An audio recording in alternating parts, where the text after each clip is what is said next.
다 같이 성경을 들고 일어서시기 바랍니다. 봉독해 드릴 하나님의 말씀은 요한계시록 22장 12절 말씀 한 말씀만 제가 봉독해 드리겠습니다. 이것은 하나님의 말씀입니다. 보라, 내가 속히 오리니 내가 줄 상이 내게 있어 각 사람에게 그가 행한 대로 갚아주리라. 아멘. 네, 자리에 앉으시기 바랍니다.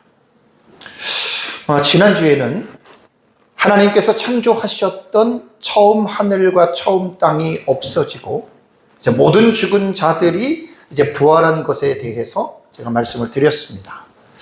오전 예배에서 제가 말씀을 드릴 때 하나님이 만드신 처음 하늘과 처음 땅이 소멸이냐 없어지는 것이냐 아니면 처음 하늘과 처음 땅을 없애지 않고 갱신하느냐에 대한 이 두 가지의 사상이 이제 대립이 되어 있다고 그랬죠.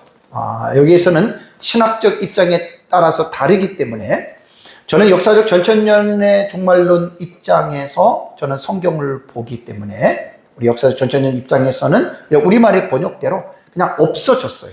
사라져버린 것으로 소멸로 멸절설로 여러분 우리는 이제 이렇게 이야기를 합니다. 그 다음에 이제 부활론에 있어서 지난주에 지지난주에 설교했던 첫째 부활은 대단히 중요한 내용입니다. 그러니까 첫째 부활자를 어떤 사람으로 정의하느냐에 따라서 천년왕국이 끝나고 마지막 부활이라 그러죠. 마지막 부활에 부활하는 대상자들이 이제 설정이 되는데 저희는 제가 보는 관점은 천년왕국 끝나고 성도와 불신자는 천년왕국이 끝나고 부활한다라고 말을 했습니다. 그러면 이제 여기에서 이제 종말론에 대해서 부활론에 대한 이제 사람들이 이해하지 못하는 부분들이 있는데 계시록 20장 5절에 그 나머지 죽은 자들은 그 천년이 차기까지 살지 못하더라. 그러니까 천년왕국이 끝나기 전까지는 부활하지 못하는 죽은 자들이 나머지 죽은 자들인데 이것을 이제 불신자로 보는 해석들이 거의 지배적인데 저는 이제 불신자가 아니라 두 부류의 순교자들을 빼놓으면 성도들과 불신자들도 여기에 포함이 됩니다. 그래서 이 부분에 대해서 여러분들에게 말씀을 드리고요. 그 다음에 이제 지난주에는 크고 흰보자 심판대 앞에서 이제 이 흰보자 심판을 말씀을 드렸잖아요. 두 가지의 책이 있는데 구원받은 자들의 이름이 기록되어 있는 생명책이 있고 또 하나는 생명책에 이름이 기록되지 않는 자들의 불신자들이죠. 그들의 행위를 기록한 책들이 있다라고 제가 여러분들에게 말씀을 드렸습니다. 그래서 이제 생명책에 이름이 기록되지 않는 사람들은 그들이 이 세상에서 살았던 모든 행위들이 각 사람의 행위들이 그 책에 전부 다 기록이 되어져 있다라고 하는 사실입니다. 많은 사람들이 이러한 사실을 모르고 사실 세상을 살아갑니다. 근데 꼭 아셔야 됩니다. 크고 흰보자 심판은 마지막 하나님의 심판이기 때문에 모두가 다 부활해서 이러한 심판대 앞에 선다라고 하는 사실을 기억하고 우리는 세상을 살아야 됩니다. 그렇다면 크고 흰보자 심판대에서 심판받는 것을 어떠한 심판을 받느냐에 대해서 우리가 알고 있어야 되는데 생명책에 이름이 기록되지 않는 사람들은 말 그대로 자기들이 이 세상에서 살았던 그 행위대로 그들이 심판을 받기 때문에 아마 이 마지막 심판대 앞에서 정말 그들은 입이 10개라도 유구무원이죠. 말을 할 수 없는 아마 그런 심판을 받게 될 것이고 반대로 생명책에 이름이 기록된 성도들은 우리는 크고 흰보자 심판대 앞에서 우리는 어떤 심판을 받을까요? 그래서 전에 어떤 성도님이 다른 교회 다니는 성도님이 저한테 우리 교회 목사님은 크고 흰보자 심판대 앞에서 성도들도 행위 심판을 받는다라고 합니다. 그래서 제가 no, 전혀 아니에요. 성도들은 행위 심판을 받지 않습니다. 그래서 지난주의 설교를 여러분들이 잘 기억하시면 크고 흰보자 심판대에서 성도들은 행위 심판이 없다. 그래서 괜시리 이 행위 심판을 받을 것에 대한 두려움을 갖고 살지 말라는 거예요. 택한 사람들은. 우리가 죄를 안 지을 수가 없고 죄를 지으면 지난주에 말씀드린 대로 하나님은 우리에게 회개라고 하는 특권을 주셨기 때문에 회개하면 하나님이 용서해 주시고 그 다음에 우리가 알지 못하고 지었던 죄들도 우리가 이 세상에서 죽는 순간에 그 모든 죄악된 행위들은 전부 다 용서가 된다. 그러면 이게 누구의 공로인가? 우리가 세상에서 열심히 신앙생활하고 우리가 하나님 앞에 헌신하고 충성했기 때문에 그것 때문에 하나님께서 우리의 죄를 크고 힘보자 심판대에서 묻지 않는 것인가? 그것은 아닙니다. 예수 그리스도 때문에 하나님은 십자가에 죽으신 그 죽음을 믿는 믿음 때문에 우리가 이 세상에서 지었던 모든 죄들이 예수 그리스도의 공로 때문에 우리는 행위 심판을 받지 않는다는 거 여러분들 꼭 기억하고 사셔야 됩니다. 그러고 나서 이제 성도들의 상급에 대해서 제가 지난주에 잠깐 말씀을 드리고 이번 주에 설교한다라고 제가 말씀을 드렸는데요. 작년에 제가 10월 29일에 오전 예배와 그 다음에 11월 5일에 오전 오후 예배까지 4시간을 거쳐서 제가 이제 이 상급에 대한 설교를 했습니다. 참 중요한 내용입니다. 자세한 내용을 듣고 싶은 분들은 작년에 제가 올려낸 유튜브 영상의 10월 29일과 11월 5일의 영상을 보면 4시간 동안에 상급에 대한 부분을 이제 자세하게 들을 수가 있습니다. 그래서 이번 시간에는 이제 크고 힘보자 심판대에서 최후 심판대죠. 성도들에게 주어지는 심판, 곧 상급에 관한 부분입니다. 그래서 저는 상급 심판이라고는 저는 부르지는 않고 상급에 대해서 구원받은 사람들에게 하나님께서 보상해 주는 것이다라고 저는 봅니다. 그런데 22장, 20장에서 여러분 이 본문의 내용을 보시면 크고 힘보자 심판대 앞에서 성도들이 어떠한 심판을 받는지에 대해서는 침묵하고 있습니다. 그러니까 성경에 없기 때문에 우리가 지나친 상상을 할 필요는 없는데 구약 성경과 신약 성경에 대한 내용들을 전체적으로 여러분 우리가 살펴보면 이제 크고 힘보자 심판대 앞에서 하나님이 우리 성도들에게 주시는 것은 행위 심판이 아니라 상급에 대한 보상을 해주신다라고 하는 것을 우리는 성경을 통해서 알 수가 있습니다. 그래서 이번 시간에는 성도들의 상급에 대해서 크게 4가지의 주제를 가지고 여러분들에게 말씀을 드릴 텐데 잘 여러분들이 듣고 기억하시기 바랍니다. 첫 번째는 하나님께서는 성도들에게 상을 주신다라고 분명하게 성경은 우리에게 교훈하고 있다. 그냥 예수님 믿으면 구원받고 천국 간다라고 하는 것만 여러분 아는 것이 아니라 하나님을 믿는 믿음에는 하나님이 상을 주신다. 자, 대표적인 것이 히브리서 11장 6절입니다. 여러분들이 히브리서 11장 6절을 보시면 믿음이 없이는 기쁘시게 못하나니 하나님께 나아가는 자는 반드시 그가 계신 것과 또한 그가 자기를 찾는 자들에게 상 주시는 이심을 믿어야 할지니라 라고 히브리서 저자는 성도들에게 이 교훈을 하고 있습니다. 그러니까 우리가 하나님을 믿는다라고 하는 것은 그냥 어떤 우리가 관념적으로 하나님을 믿는다는 게 아니에요. 살아계신 그 하나님이 계신다고 하는 것, 살아계신 하나님을 우리는 믿는 거예요. 죽은 하나님이 아니라. 그리고 반드시 자기를 하나님을 믿는 자들에게는 상을 주시는 이를 믿으라. 우리의 믿음에는 이 2가지를 말씀하고 있습니다. 근데 오늘은 많은 사람들이요, 구원과 상급을 구분하지 못하고 있는 사람들이 있어요. 그러니까 구원과 상급은 같은 것이다. 여러분, 구원과 상급은 같은 것이 아닙니다. 다릅니다. 그래서 성경에서 말하고 있는 이 하나님께서 우리에게 상을 주신다라고 하는 이 상급에 대해서 우리가 잘못 올바르게 알지 못하면 하나의 위험한 사상이 공로사상입니다. 공로사상. 내가 이렇게 헌신하고 했기 때문에 이건 내 공로야. 아니거든요. 반대로 상급을 무시하는 경시사상에 빠집니다. 그러니까 공로사상과 경시사상을 우리는 주의해야지 어느 한쪽으로 치우치면 여러분 이거는 상급에 대한 올바른 이해를 하고 있는 성도가 아닙니다. 그렇기 때문에 성경에서 교훈하고 있는 상급에 대해서는 성경적으로 분명하게 여러분들이 알고 믿어야 됩니다. 하나님께서 성도들에게 주시는 상급은 각 사람이 행한 대로입니다. 하나님의 말씀을 순종한 대로 선행에 따른 하나님의 보상이라고 성경은 분명하게 여러분 우리에게 말하고 있습니다. 요 뒤에서 요 차등론과 균등론은 뒤에서 여러분들에게 다시 자세하게 말씀을 드리도록 하겠습니다. 역대하 15장 7절에는 뭐라고 이야기를 했냐면 너희 행위에는 상급이 있음이라 라고 이렇게 교훈을 했습니다. 우리의 행위에는 상급이 있다. 상이라고 하는 것은 보상의 개념이거든요. 자, 마태복음 6장을 가보십시오. 마태복음 6장을 보시면 6장 4절에 내 구제함을 은밀하게 하라. 왜 구제하는 것도 남들에게 드러내지 않고 은밀하게 하는 줄 아십니까? 은밀한 중에 보시는 너희 아버지께서 갚으시리라. 이게 상이란 말입니다. 구제하는 것도 상이 있고 6절을 보면은 너는 기도할 때에 그랬죠.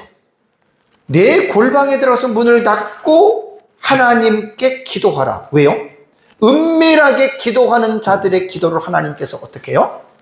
갚으시리라. 상을 주신다는 말이죠. 18절을 보시면 이는 금식하는 자로 사람에게 보이지 않고 오직 은밀한 중에 계신 내 아버지께 보이게 하려 함이라.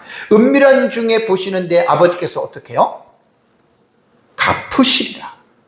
그러니까 구제와 기도와 금식이 하나님께서 상을 주시는 기도와 구제와 금식이 있다는 말입니다. 자, 반대로 예수님은 어떤 행위는 하나님의 상을 이미 받았다. 그러니까 이 상은요, 이 세상에서 받는 상의 개념이 아니라 지금 계시록 20장 본문에서 말하는 크고 힘보다 심판대에서 받는 성도들에게는 보상의 개념이라 그 말입니다. 자, 마태복음 6장 2절을 보십시오. 그러므로 구제할 때 이제 반대적인 개념입니다. 외식하는 자가 사람들에게 영광을 받으려고 회당과 거리에서 하는 것 같이 너희 앞에 나팔을 불지 말라. 진실로 너희에게 이르노니 어떻게 해요? 그들은 자기 상을 어떻게 이미 받았습니다. 그러니까 예수님께서 지금 이 본문에서 말하고자 하는 말은 뭐냐면 이 세상에서 받는 상을 말하는 것이 아니라 마지막 날 하나님의 최후의 심판대 앞에서 하나님께서 각 성도들이 행한 대로 갚아주시는 그 상을 지금 강조하는 거예요. 5절에도 보면 너희가 기도할 때에 그 다음에 그 뒤에 뭐라고 했습니까? 그들은 자기 상을 이미 받았다. 은밀한 중에 기도하지 않고 남들에게 떠벌리고 남들에게 자기 기도하는 많이 하는 사람이라고 자기의 행위를 강조하다 보면 그 사람은 마지막 날 보상에서는 빠진다는 이야기입니다. 그냥 세상에서 사람들이 저 사람 기도 많이 하는 사람이야, 저 사람 기도하는 많이 하는 사람이야, 그 인정을 받는 것으로 이미 상을 받았다 그 말입니다. 16절을 보면은 금식할 때에도 너희는 외식하는 자들과 같이 슬픈 기색을 보이지 말라. 그들은 금식하는 것을 사람에게 보이려고 얼굴을 흉하게 하느니라. 내가 진실로 너희에게 이르노니 뭐라고 했습니까? 그들은 자기 상을 어떻게 해요? 이미 받았다. 그러니까 마태복음 6장 본문에서 예수님께서 성도들의 하는 행위의 상이 있다라고 하는 것, 금식과 기도와 구제는 마지막 날에 그거 연보자 심판대에서 하나님께서 성도들에게 베풀어 주시는 보상의 문제가 있다라는 말입니다. 로마서 14장 10절에도 우리가 다 하나님의 심판대 앞에 서리라. 제가 작년에 4시간 정도의 상급에 대한 설교를 하면서 성경 구절을 50에서 69절 정도의 성경을 찾아봤습니다. 그때 다 그 성경 구절의 그 몇 가지 부분만 가지고 말씀을 드립니다. 고린도후서 5장 10절은 제가 늘 강조하는 말씀인데요. 이는 우리가 다 반드시 그리스도의 심판대 앞에 드러나 각각 선악간에 그 몸으로 행한 것을 따라 받으려 함이라. 여기에서 구원받은 성도는 크고 힘보자 심판대에서 행위 심판이 없다라고 말씀을 드렸습니다.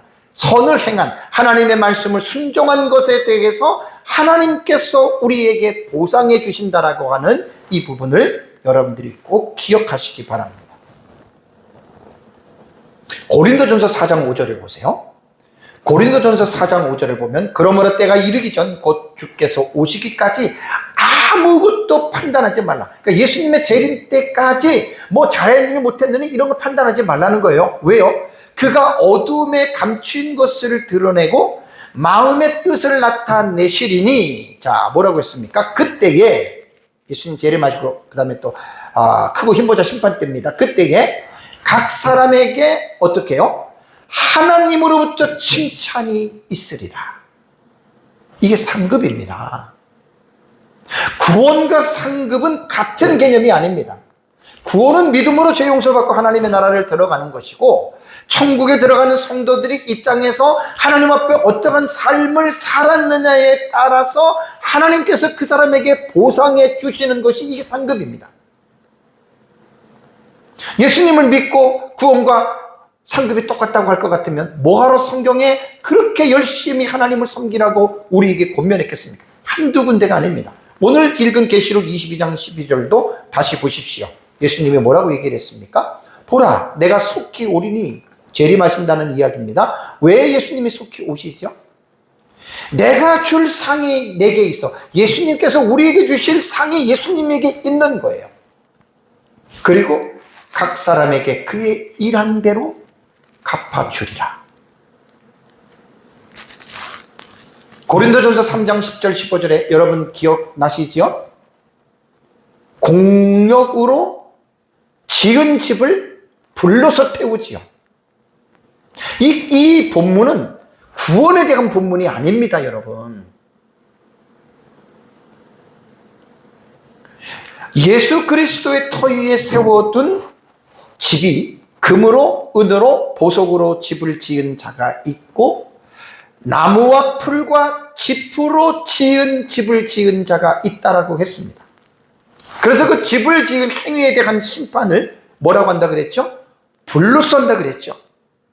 그래서 불을 그 집에 붙여보면 그대로 있으면 상을 받고, 집이 불이 타서 없어지면 해를 받는다라고 이렇게 말을 했는데, 고린도전서 3장 10절과 15절에는 그 사람은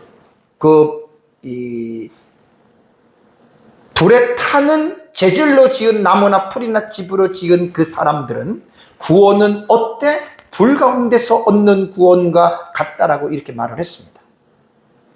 집을 짓는 재료를 가리켜서 공력이라고 했거든요. 그 공력을 시험한다. 그러니까 막 겉으로 볼 때는 막 나무나 풀과 같은 것들이 때로는 멋있을 수가 있잖아요. 그죠? 뮬리 같은 것도, 핑크 뮬리 같은 경우는 얼마나 아름답습니까? 그런 걸로 집단장을 내놓으면 얼마나 아름답습니까? 근데 거기다가 불을 붙여버리면 그건 다 타서 없어지는 거예요. 그래서 공력은 집을 짓는 재료이기 때문에 각 사람이 세상에서 30년, 40년, 50년 혹은 20년을 예수를 믿었다 하더라도 그 사람이 세상에서 예수를 믿었던 어떤 삶을 다른 사람에게 자기의 삶을 드러냈을 거 아니에요. 근데 그것이 진실일 수도 있고 거짓일 수도 있다라는 말입니다. 목사도 마찬가지고 성도도 마찬가지입니다. 그래서 마지막 때에 하나님께서 그 사람이 이 세상에서 살았던 삶 자체를 세상에서는 떠들썩하게 이름을 내고 상을 받고 했겠지만, 하나님은 그 중심을 보시기 때문에 하나님께서는 마지막 때에 불로써 그 공력으로 하나님이 심판하신다.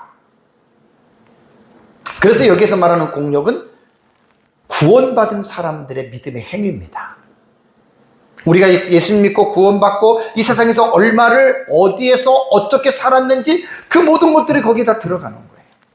구원은 행위로 받는 게 아닙니다. 예수 그리스도를 믿음으로 구원을 받기 때문에 그거는 상관이 없는데, 고린도전서 3장 10절과 15절에서 말씀하시는 것은 구원에 대한 상을 말하는 게 아니라 각 사람이 예수님께서 말씀하신 대로 행한 대로 갚아주는 그 상에 대해서 지금 고린도전서 3장에서는 말을 하고 있다는 것이죠. 구원은 받았지만 이 세상에서 하나님 앞에 진실한 삶을 살지 않았던 사람들은 상을 받을 수가 없다라는 이야기예요. 그러니까 어떤 사람은 그래요. 목사님 천국만 가면 되지 상이 무슨 필요가 있겠습니까? 그건 그 사람 자기 생각대로예요. 근데 성경은 그렇게 얘기를 하고 있지 않다라는 이야기입니다. 그래서 작년에 4시간 설교를 잘 여러분들이 기억을 하셔야 됩니다. 바울은 고린도전서 9장 24절을 보세요. 고린도전서 9장 24절을 보면 운동장에서 다름질하는 자들이 다 달아날지라도 오직 상을 얻는 자는 하나인 줄 알지 못하느냐. 너희도 얻도록 이와 같이 다름질하라. 그냥 예수님 믿고 구원받은 것으로 끝난 게 아닙니다. 구원받았기 때문에 내가 이 세상에서 내 삶을 복을 받아서 누리면서 살아간다라고 하는 그러한 성경은 없습니다. 상을 얻도록 열심히 달려가라. 맡은 일에 충성을 당하는 삶을 살아가야 한다라고 하는 것, 여러분 첫 번째 대지는 기억을 하셔야 됩니다. 제 설교는 끝까지 다 들어야 됩니다. 어떤 사람들은 이제 이 첫 번째 대지를 듣고 이게 무슨 상을 강조하는구나 생각하는데 그건 자기 생각이고요. 두 번째 대지는 뭐냐면 하나님께서 주시는 상급은요, 각 사람에게 행한 대로 갚아주시기 때문에 상이 어떻다? 같아요? 달라요? 달라요. 이것이 차등론입니다. 그래서 상급에 대한 견해는 신학자들의 두 가지의 견해가 있습니다. 그것은 균등론과 차등론입니다.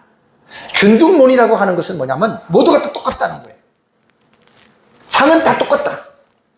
차등론은 차이가 있다는 거예요. 각 사람이 행한 대로 받기에 상급은 차등이 있다. 자, 먼저 균등론에 대해서 여러분들에게 말씀을 드리겠습니다. 균등론은요, 상급이 필요 없다라고 하는 상급 무용론자들이 주장하는 것이 여러분 균등론입니다.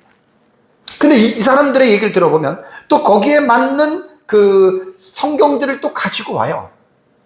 그래가지고 그 몇 군데의 성경을 가지고 봐라. 상급이 차등이 어디 있느냐. 균등하다라고 이렇게 이야기를 하는데 결국은 그리스도인들에게 상급은 뭐냐? 구원이다. 영생이다. 이렇게만 말하고 있어요. 근데 여러분 그럴듯한데 성경은 몇 군데만 보면 안 됩니다. 성경 전체를 봐야 됩니다. 성경 전체를 보면 차등론이 거의 많습니다. 3분의 2 이상은 차등론에 대해서 이야기를 합니다.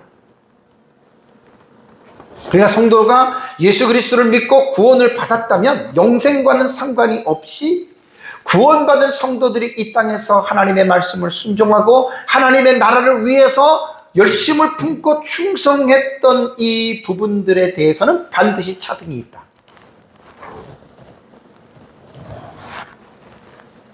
일부 신학자들 가운데에는 차등이 있다라고 하는 것을 반대하는 사람들이 있습니다. 자, 그들이 반대하는 내용은 이런 겁니다. 자, 천국에서도 만약에 차이가 있다면, 차등이 있다면, 그러면 이 세상과 무엇이 다를 바가 있겠느냐라는 말로 그들은 이제 화두를 꺼내놓고 말을 합니다. 그러니까 얼핏 들으면 그 말이 일리가 있잖아요. 우리 천국은 좋은 곳이고, 천국은 죄도 없고, 그런 곳인데, 만약에 천국에서조차 상급을 받는 데에 차등이 있다면 그걸 어떻게 천국으로 말할 수가 있느냐라고 말을 하는데 그 사람은 하나는 알고 둘은 모르는 거예요. 제가 여기에 대해서 답변을 합니다. 여러분, 성경에 나타난 이 상급 사상은요, 이 세상에서 받는 것처럼 상하의 수직 개념이나 그런 개념으로 생각하면 안 돼요.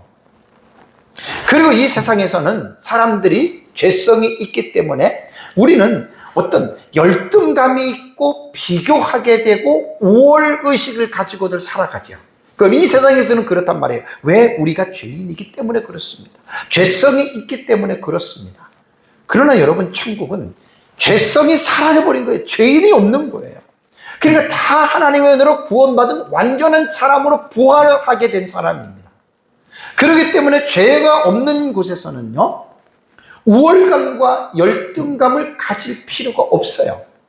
자랑할 것도 없고 시기하지도 않고 질투하지도 않습니다. 어떤 사람이 10고을을 다스리는 권세를 받고 나는 한 고을을 다스리는 권세를 받아도 땡큐예요.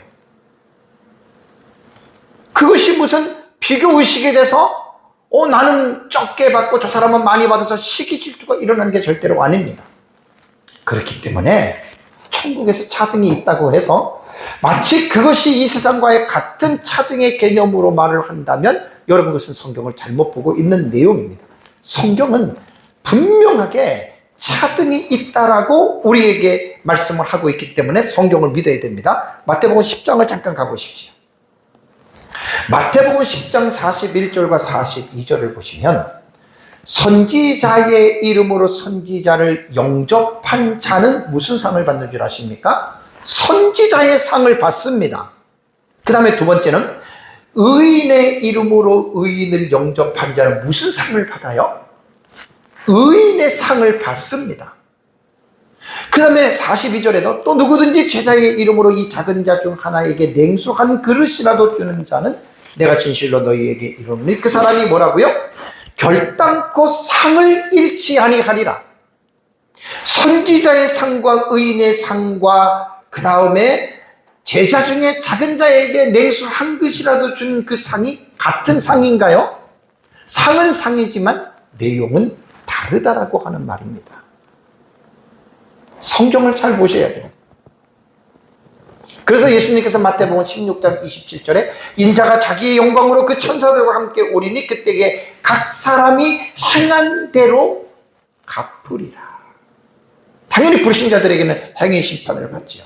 그 다음에 로마서 2장 6절, 고린도전서 3장 13절, 고린도후서 5장 10절, 고린도후서 9장 6절, 디모데후서 4장 14절, 계시록 22장 12절 전부 다 뭐냐면 상급은 차이가 있습니다.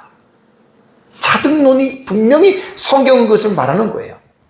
그리고 여러분들 마태복음 25장 14절과 34절에 여러분 달란트 비유 기억나시죠?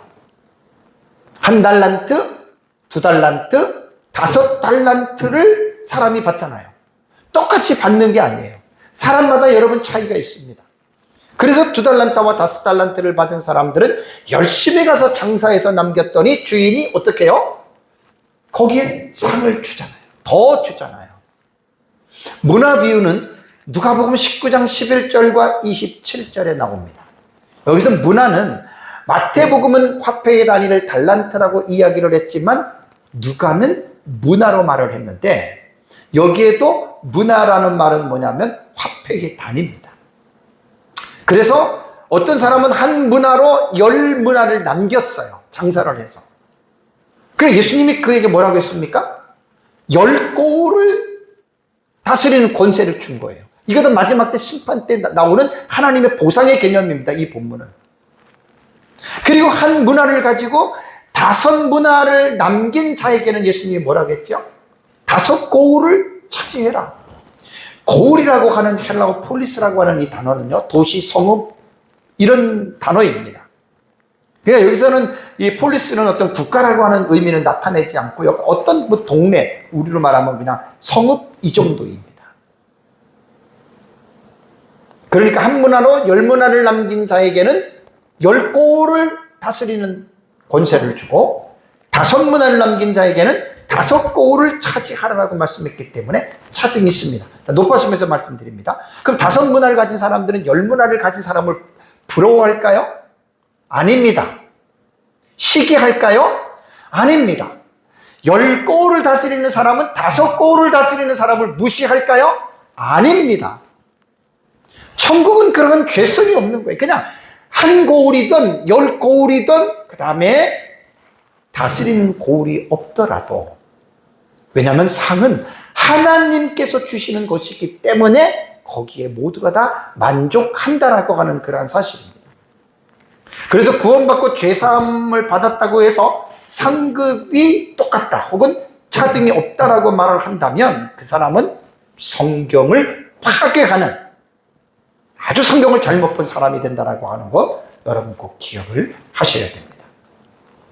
그렇다면 이제 여기서 세 번째의 이 설교가 참 중요한 내용입니다. 그렇다면 상급은 각 사람들이 행한 대로 하나님께서 갚아주시는데, 그러면 이 상급은 개인의 공로냐? 이게 지금 제일 중요한데요. 세 번째는 이런 내용입니다. 상급은 각 사람이 행한 대로 주기는 하지만 결국은 상급은 하나님의 주권과 은혜로 주어진다. 이거 잊어버리면 큰일 납니다. 성경에서 각 사람이 행한 대로 하나님의 상을 주신다라고 해서 그것이 자칫 잘못하면 자신의 공로가 돼요. 내가 이렇게 했기 때문에 나는 이런 상을 받았다. 그럼 자신의 공로가 된다면 이것은 여러분 성경을 잘못 본 겁니다. 그래서 하나님의 은혜로 주신 하나님의 주권을 먼저 기억해야 된다라고 하는 말입니다. 자, 창세기 15장을 보십시오. 창세기 15장 1절에 되게 중요한 말입니다. 창세기 15장 1절을 보면 이후에 여호와의 말씀이 환상 중에 아브라함에게 임하여 이르시되, 아브라함아 두려워하지 말라. 나는 내 방패요 너의 지극히 큰 상급인이라 그랬죠. 상급이라고 하는 이 단어가 사카르라고 하는 단어가 행한 대로 보상해 준다는 개념이에요. 근데 여기서 보면은 하나님께서는요 아브라함과 언약을 세우시고 아브라함의 방패가 되고 상급이 되어 주시겠다고 말씀을 하셨는데, 여기서 우리가 발견할 수 있는 게 뭐죠? 아브라함이 무슨 일을 행하기 이전에, 그죠? 하나님은 그냥 아브라함에게 상급이라고 이렇게 말씀을 했습니다. 그러니까 각자가 개개인이 행한 대로 하나님의 상을 주시지만 이것은 하나님의 은혜와 하나님의 주권으로 말미암은 것이라고 하는 이 사실을 결코 여러분 잊어버리면 안 된다라고 하는 말입니다. 하나님의 주권, 하나님의 은혜다 상은 내가 했더라도 이걸 잊지 말고 여러분 기억하셔야 됩니다. 그래서 이제 상급은 조금 전에 제가 말씀드린 대로 공로주의에 빠진 사람들은 내가 했기 때문에, 내가 기도했기 때문에, 내가 노력했기 때문에 당연히 나는 이 상급을 받았다. 그렇게 되면요 인간의 공로주의에 빠지게 되는 거예요. 공로주의. 아닙니다. 하나님의 주권, 하나님의 은혜로 되었다. 그럼 이제 성경을 봐야 돼요. 성경을 봐야 여러분들이 이해가 됩니다. 마태복음 20장을 보면 여러분 포도원의 품꿈에 대한 비유 기억나시죠? 자, 사람들이 포도원에 들어가서 일을 하고 삭슬 받습니다. 어떤 사람은 하루 종일 일을 하고, 어떤 사람은 낮에 들어가고, 어떤 사람은 오후에 들어가고, 심지어 어떤 사람은 1시간만 남겨놓고 들어갔습니다. 차등으로 본다면 임금을 어떻게 줘야 되겠어요? 차등 있게 줘야 되잖아요. 그죠? 근데 성경을 보면 어떻게 나오죠? 똑같이 주었습니다. 하루 종일 일한 사람과 1시간 일한 사람과 차이가 없이 어떻게 해요? 똑같이 하나님이 임금을, 주인이 임금을 주었다는 얘기예요. 그래서 이제 이런 말씀을 가지고 이제 균등론을 주장하는, 상급에 어떤 차등이 없다라고 주장하는 사람들은 이 본문을 말씀을 가지고 말을 하는데 그렇지 않습니다. 상급에 대한 전체적인 면을 보여주는 것이 아니라 어떤 한 부분을 클로즈업 시켜서 이런 부분을 지금 말을 하고 있는 거예요. 그래서 성경은 전체적인 내용들을 여러분 우리가 살펴야 되는데요. 그러니까 여기서 제가 이 본문에서 강조하려고 하는 것은 뭐냐면 하나님의 주권적인 은혜다. 내가 5달란트를 받던 2달란트를 받던 10고울을 차지하던 5고울을 차지하던 간에 내 행위로 물론 하나님이 주셨지만 그것 이전에 상급은 뭐다? 하나님의 주권적인 은혜다. 이게 제일 지금 중요한 부분입니다. 그래서 고린도전서 15장 10절에 바울의 고백은 너무 유명하잖아요. 그러나 내가 나된 것은 하나님의 은혜로 된 것이니,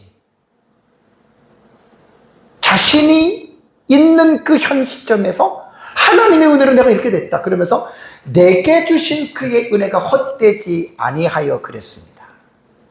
그러니까 하나님은 모든 사람에게 은혜를 주는데 바울은 자기에게 주신 하나님의 은혜가 헛되지 아니해서 내가 모든 사도보다 더 많이 수고하였으나, 더 많이 수고했죠. 고린도서 11장을 읽어보십시오. 말도 못하게 수고와 고난을 받았습니다. 그런데 뭐라고 얘기를 했냐면 바울은 내가 한 것이 아니요. 참 보세요. 오직 나와 함께 하신 하나님의 은혜로라라고 바울이 고백을 했습니다. 우리가 상을 많이 받았다? 내가 했죠. 근데 바울은 그 공을 누구에게 돌려요? 하나님의 은혜로 돌립니다. 하나님의 은혜라고 하는 것은 바울은 하나님의 주권 사상을 아는 거예요.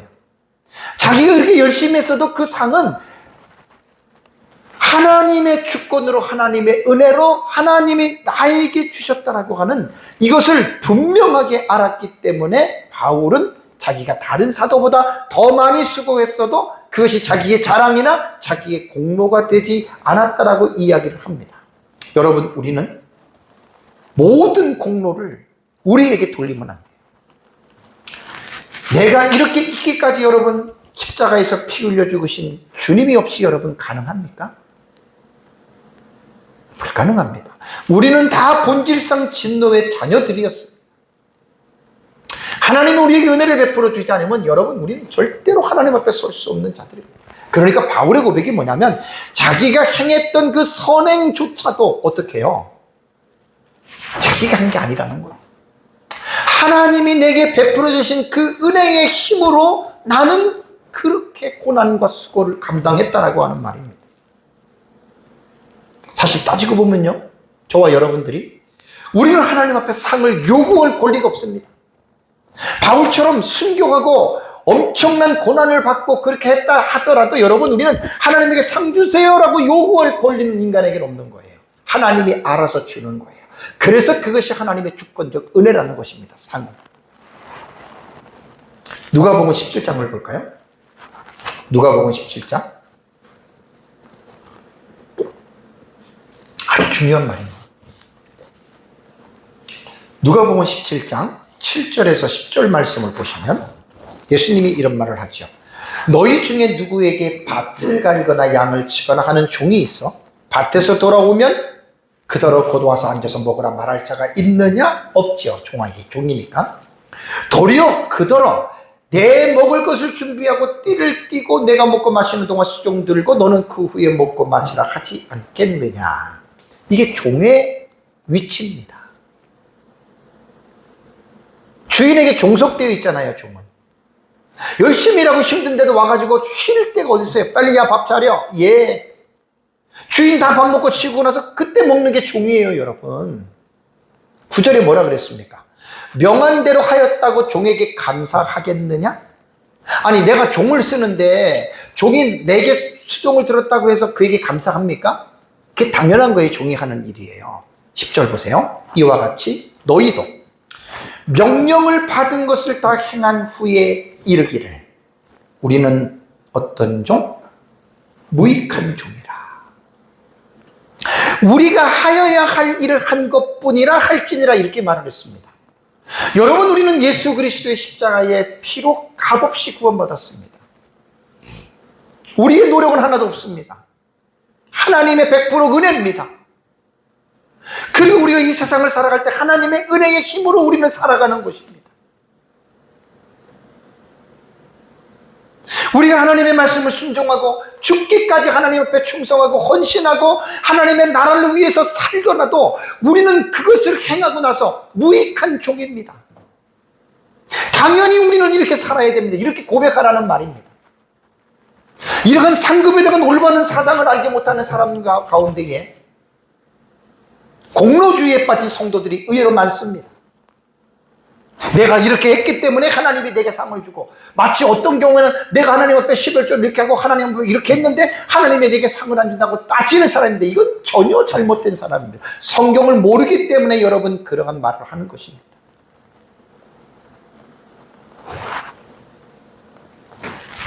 성경은요 성도들에게 마지막에 네 번째가 이제 중요한 것은 뭐냐면 상주심을 바라보고 열심을 품고 죽기까지 하나님을 섬겨라. 이 성경이 말을 하고 있는 거예요. 아까 히브리서 11장 6절 기억나시죠? 하나님께 나아가는 자는 반드시 그가 계신 것과 자기를 찾는 자들에게 상을 주시는 이심을 믿어야 됩니다. 고린도전서 15장 58절을 보십시오. 성경을 보시고 성경을 믿으세요. 고린도전서 15장 58절에 그러므로 사랑하는 형제들아 견실하며 흔들리지 말고 항상 주의 일에 더욱 힘쓰는 자들이 되라. 주의 일에 항상 성도들이 힘쓰는 삶을 살아야 됩니다. 왜요? 이는 너희 수고가 주 안에서 헛되지 않은 줄 알미라. 그러니까 제가 목회를 제가 34년을 했는데 많은 성도들을 만나봤지만 성도들 똑같이 하나님 섬기지 않습니다. 다 다릅니다. 성도들마다 열심히 정말 헌신하면서 정말 주님을 섬기는 성도들이 있는가 하면 어떤 성도들은 구원을 받았다고 하지만 그렇지 않은 성도들도 의외로 많습니다. 거기에 대한 보상은 다르지요. 똑같다고 말하면 안 됩니다. 그래서 상급론을 여러분들이 분명하게 올바르게 깨달아서 알아야 됩니다. 저는 개인적으로 41년을 예수를 믿었습니다. 우리 애들이 셋입니다. 주변에 수많은 사람들을 제가 압니다. 41년 동안.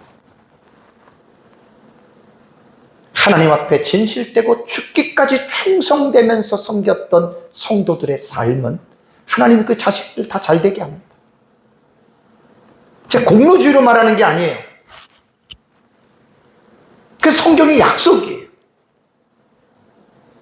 그래서 이제 여기에서 마지막 이제 성도들에게 상급을 바라보면서 열심히 충성하라라고 하는 이 말씀을 전할 때 설교자들은 조심할 게 있습니다. 잘못하면 이게 공로주의로 빠집니다. 공로주의. 특히 유대교의 공로 사상은 그들이 하나님에게 버림받았던 이유이기도 하지요. 여러분, 구약 성경의 내용이 뭐죠? 하나님의 율법을 순종하면 복이고 불순종하면 저주지요. 그죠? 그러니까 유대인들은 여기에 빠져 있었던 거예요. 하나님의 말씀 순종하면 복이고 불순종하면 저주니까 하나님의 말씀을 순종해야 되겠다라고 그들은 목숨을 걸었는데, 여러분, 율법은 여러 가지의 기능이 있습니다. 그러니까 율법 공부를 잘 하셔야 돼요. 단순히 순종하면 복이다라고 이것만 있는 게 아니라 율법은, 그 율법을 보다 보면은 결국 인간은 하나님 앞에 어떤 존재를 깨닫게 돼요? 율법으로는 죄를 깨닫지 못하니까 율법을 통해서 우리가 깨닫는 거예요. 야, 내가 진짜 못된 인간이고 정말 나는 죽을 수밖에 없다라고 하는 이것을 율법을 통해서 깨닫는 거예요. 그럼 율법은 어떻게 하죠? 우리를 정죄하죠? 정죄한으로 끝나는 것이 아니라 율법은 그리스도에게로 우리를 이끌어갑니다. 너가 그렇게 못나고 못된 존재이기 때문에 너를 구원해 주실 그리스도에게로 가라고. 그게 율법이에요. 율법에서 볼 수 있는 거예요. 근데 이스라엘 백성들이 이것을 못 본 거예요. 그러니까 순종하면 복이고 불순종하면 저주, 이것만 깨달았고 그 율법 속에 계시되어져 있는 여인의 후손에 계신 그리스도를, 메시아를 이들이 발견하지 못한 거예요. 결국 메시아를 어떻게 했습니까? 십자가에 못 박혀 죽이지 않았습니까? 그리고 이들은 율법을 지키려고, 율법도 여러분 자기 힘으로 지키는 게 아니에요. 내 힘으로 지키는 게 아니잖아요. 성령의 은혜로, 능력으로 지키는 거잖아요. 이거를 못 깨달은 거예요. 그래서 이스라엘 백성들은 율법을, 613가지의 율법을 이마에도 붙이고 손에도 붙이고 뭐 나름대로, 그러면서 이들은 이제 이 지키려고 애를 쓰는데 실제적으로 그리스도의 능력이 아니면 못 지킵니다. 그리고 자기들이 조금 지키면 어떻게 돼요? 공로 사상이 들어간 거예요. 바리새인과 세리의 기도 기억나십니까? 하나님 앞에 기도하는데 바리새인은 어떻게 기도해요? 나는 일주일에 금식을 2번 하고 11조를 하고 뭘 하고? 여러분, 기도는 자랑, 자기 자랑하는 게 기도가 아닙니다. 우리 하나님 앞에 자랑할 게 뭐가 있습니까? 솔직한 얘기로. 그렇게 할 수 있었다는 게 은혜지, 그게 내가 잘나서 그렇게 했습니까? 그 유대인들에게 이 공로주의 사상은 무서운 거예요. 하나님의 은혜를 모르기 때문에, 하나님의 주권적인 이 은혜를 모르기 때문에 이들은 자기 의를 내세운 거예요. 자기 의. 그리스도인들 가운데에 이 율법적 태도를 갖고 있는 사람들이 의외로 많습니다. 마치 내가 하루에 기도를 3시간 하고 성경을 50장을 읽고 몇 시간씩 성경을 읽고 그리고 하루에 내가 전도를 몇 번 하고, 그게 이제 자기 의가 되는 사람들이 꽤 많습니다. 그래서 그것을 하는 날은 마음이 너무 편하고, 바빠서 그것을 못하면 마음이 불안하죠. 그게 잘못된 겁니다. 그게 전부 다 뭐냐면 공로주의, 공로 사상에 빠져 있기 때문에 그 사람이 그렇게 신앙생활을 하는 거예요. 의외로 많습니다, 이런 사람들. 이런 사람은 어떤 사람이냐면 기도 많이 하고 열심히 하는 사람들이 여기에 많이 빠집니다. 공로 사상은 아닙니다. 로마 카톨릭의 공로 사상도 제가 지난번에 말씀을 드렸죠. 이들은 가당 공로와 당위 공로를 이야기를 해요. 가당 공로는 거듭나기 전에 하나님께서 준비시키는 은혜. 어떻게 보면 요즘에 이제 그 신학적으로 많은 논란이 되어 왔던 회심 준비론 같은 그런 건데, 이거는 아니지요. 당위 공로라고 하는 말은 뭐냐면 거듭난 후에 하나님의 은혜에 도움을 받아서 행하는 것. 그렇게 행하면 하나님의 상을 준다. 그래서 이 가당 공로와 당위 공로는 뭐냐면 인간의 행위를 강조하는 거예요.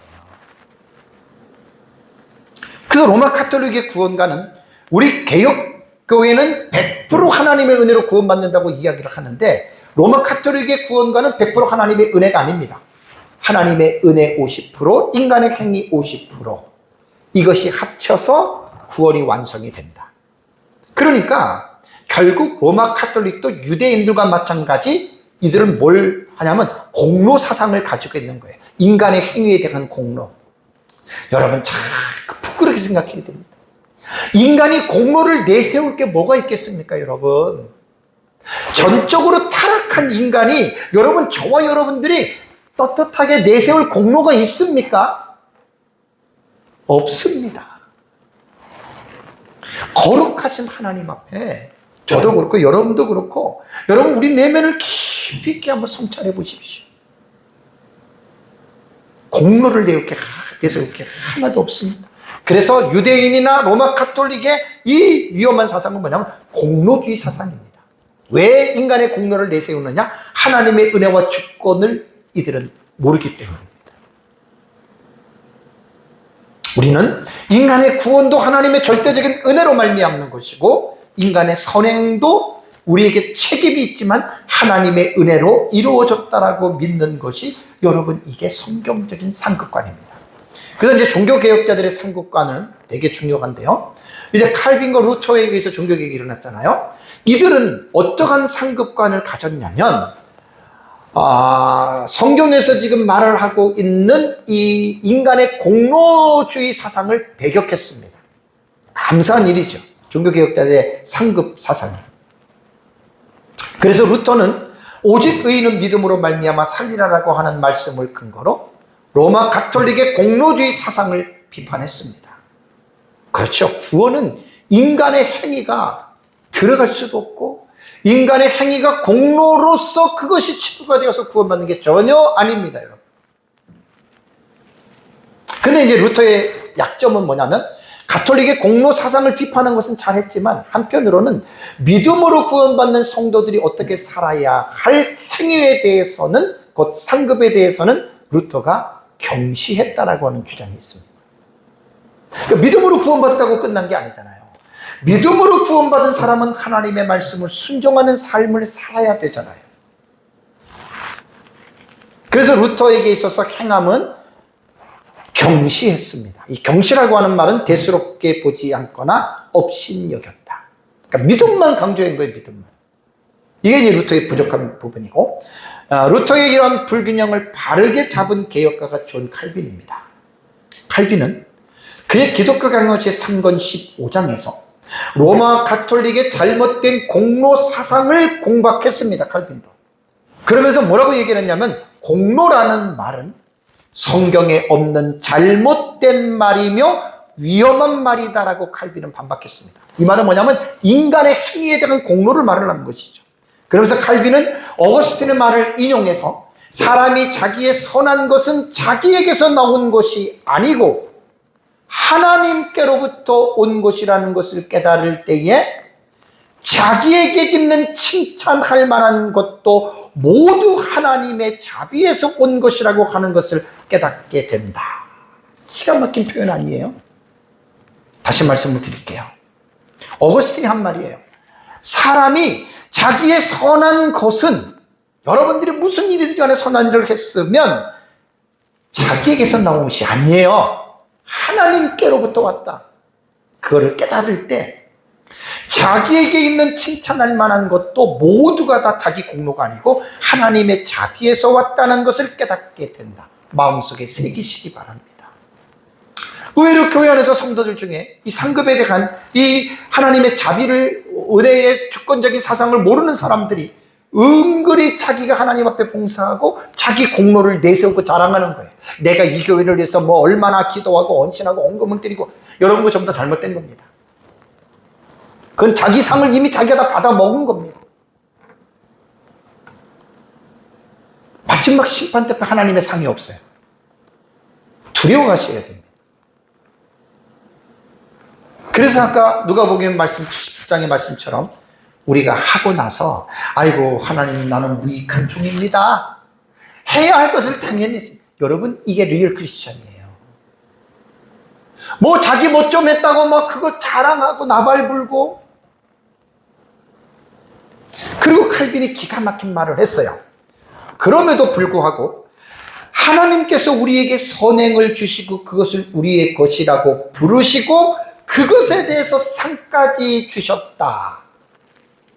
이게 개혁 교회에서 가르치는 상급 사상입니다. 자, 우리는 모든 것 전부 다 하나님의 은혜를 했다 그랬어요. 그런데 칼빈이 발견한 것은 뭐냐면 그럼에도 불구하고 하나님 아이고 너 잘했다. 아이고 너 잘했다. 그게 상이라는 말이에요. 그러면서 우리 성도들은 이 땅에서 상 받으려고 열심히 신앙생활하죠. 그리고 상을 받으면 우리는 내가 했다라고 주장하지 않아요. 하나님의 은혜로 했다. 근데 하나님은 그것을 하게 한 힘을 주고도 하나님은 어떻게 해요? 옛다. 상을 주는. 여러분 이게 상급관입니다. 이단과 사이비들은 공로 사상에 치우쳐가지고 성도들에게 얼마나 사기를 치는지 모릅니다. 신도들에게. 마치 상 받으려고 열심히 교회 나오고 헌금하고 봉사하고 충성하고 전도하라고 그 잘못 가르친 거예요. 그 공로 사상에 빠져서 가르치는 거예요. 이런 사람들 교회 안에 꽤 있습니다. 그리고 성도들도 이런 마인드를 갖고 있는 사람들은 이런 설교를 원해요. 또 목사님이 광고에서 내가 교회 뭐 한 거 광고를 해가지고 나를 사람들에게 드러내게 해달라고. 여러분 그 밀어낸 사람입니다. 그 사람 상 그거 받고 끝난 겁니다. 그래서 오른손이 하는 것 왼손이 모르게끔 자꾸만 들 하셔야 돼요.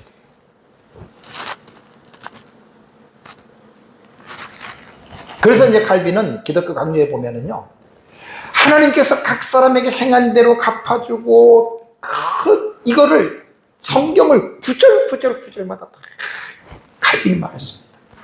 작년에 이제 설교할 때 이거 하나하나 다 설교를 했는데 오늘은 4시간을 1시간으로 제가 축약하니까 다 말할 수가 없는 거예요.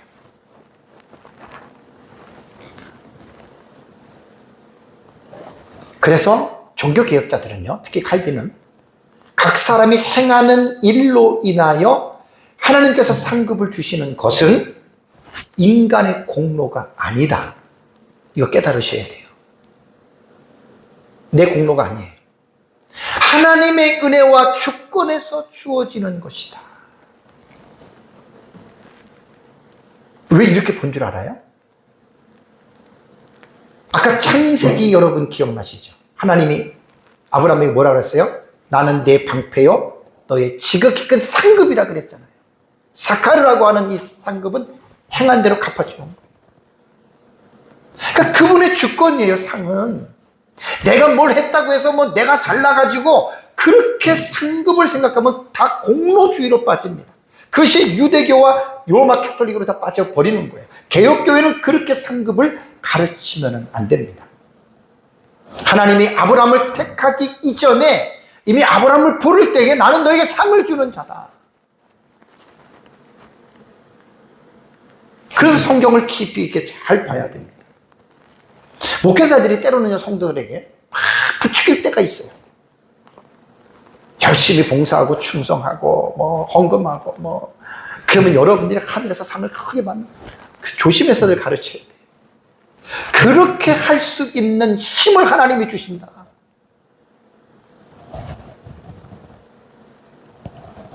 그래서 종교개혁가들의 상급 사상은 거의 다 이 칼빈이 정리한 이 사상을 가지고 지금까지 내려옵니다. 저도 이렇게 봅니다. 근데 이러한 성경의 깊이를 모르는 사람들은 그래도 공로 사상에 빠져 있는 사람들이 많아요. 공로. 그거 다 자기 의를 내세우는 거예요. 사랑하는 성도 여러분, 크고 흰 보좌의 심판은 예수 그리스도의 재림 이후 이 세상에서 천년 왕국이 있고요. 천년 왕국이 끝나고 난 이후에 이 세상 마지막 날에 모든 성도들과 불신자들이 부활하지요. 그리고 살아있는 자들은 호련히 변화가 됩니다. 그러고 나서 마지막 심판대인 크고 흰 보좌의 심판대 앞에서 심판을 받습니다. 불신자들은 마태복음 25장 30절과 32절을 보면 왼편에 위치하게 되고요.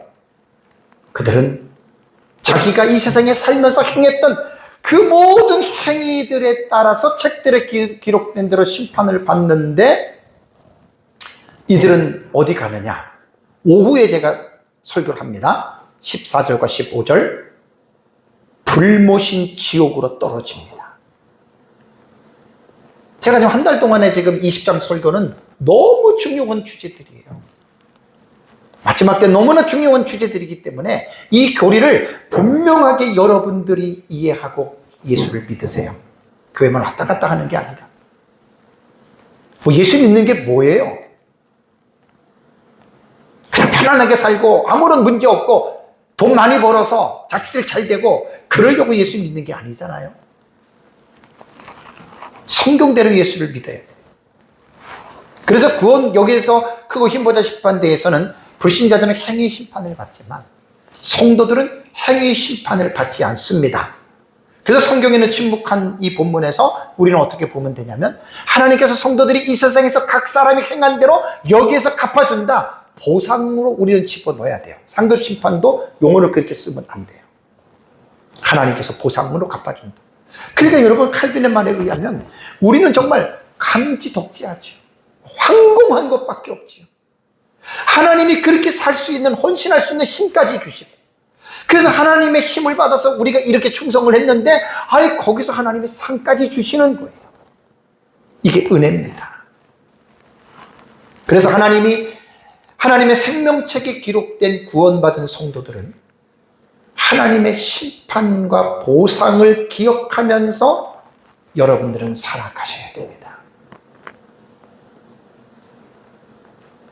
전도서 12장 14절을 보시면, 하나님은 모든 행위와 모든 은밀한 일을 선악간에 심판하시리라. 두렵게 여기십시오. 하나님의 말씀을 우습게 여기지 말고 두렵게 여기십시오. 다시 말씀드립니다. 하나님은 모든 행위와 모든 은밀한 일을 선악간에 심판하시리라. 베드로전서 1장 17절 보세요. 베드로전서 1장 17절에 외모로 보시지 않고 각 사람의 행위대로 심판하시는 이를 너희가 아버지라 부른 줄, 너희가 나 그대로 있을 때를 두려움으로 지내라. 하나님, 나 예수 믿고 구원받으면 돼요, 나 상 필요 없어요. 그건 자기 생각입니다. 성경은 열심을 품고 주님을 섬기라라고 우리에게 말을 하고 있지 않습니다. 나그네로 있을 때를 두려움으로 지내라. 구원받고 끝난 게 아니에요. 별 점도 없고 흠도 없는 예수님의 재림을 기다리면서 거룩한 삶을 사는, 이게 하나님을 두려워하는 사람들이 살아가는 거예요. 하나님을 두려워하지 않는 사람들은 구원받았다고 마음대로 먹고 마시고 즐기고 죄를 져요. 그런 사람을 가르쳐서 고린도전서 3장 10절 15절에 보면은 불로써 공욕을 하나님이 심판하죠. 그런 사람 상이 없는 거예요. 바울도 상 받기를 위하여 열심히 달리라 그랬죠. 그래서 두 번째는 하나님의 상 주심을 바라보고 항상 주의 일에 힘쓰면서 죽도록 충성하는 삶을 살아가야 됩니다. 아까 제가 고린도전서 15장 58절 말씀드렸잖아요. 그러므로 내 사랑하는 형제들아, 견실하며 흔들리지 말고 항상 주의 일에 더욱 힘쓰는 자들이 되라. 그냥 교회 주일날 왔다 갔다만 하고 그냥 기본적인 것만 하고, 그리고 마치 예수 믿고 구원받은 것처럼, 아닙니다. 항상 힘쓰는 삶을, 왜? 하나님께서 상을 주시겠다고 약속을 했잖아요. 그래서 바울도 그 상을 위하여 살았던 것이고, 모세도 광야에서 자기 백성들과 고난을 받은 것도 그 상 주심을 바라보고 모세도 세상의 부귀영화를 포기했다라고 하는 말입니다. 그래서 오늘 계시록 본문 22장, 여러분 그 22장 12절에 예수님이 보라 내가 속히 오리니 내가 줄 상이 내게 있어 각 사람에게 그가 행한 대로 갚아주리라. 그러니까 상을 바라보고 그 상을 얻기를 힘쓰는 삶을 사는 것이 여러분 성도들의 삶이 맞습니다. 근데 상에 대한 개념이 없는 사람들은 구원받았으니까 신경 안 써. 나 교회만 왔다 갔다 해. 여러분은 성경을 잘못 본 거예요. 당연히 성경을 잘못 본 거죠. 그래서 하나님께서 주시는 상은 각 사람이 행한 대로 갚아주시는 정당한 보상입니다.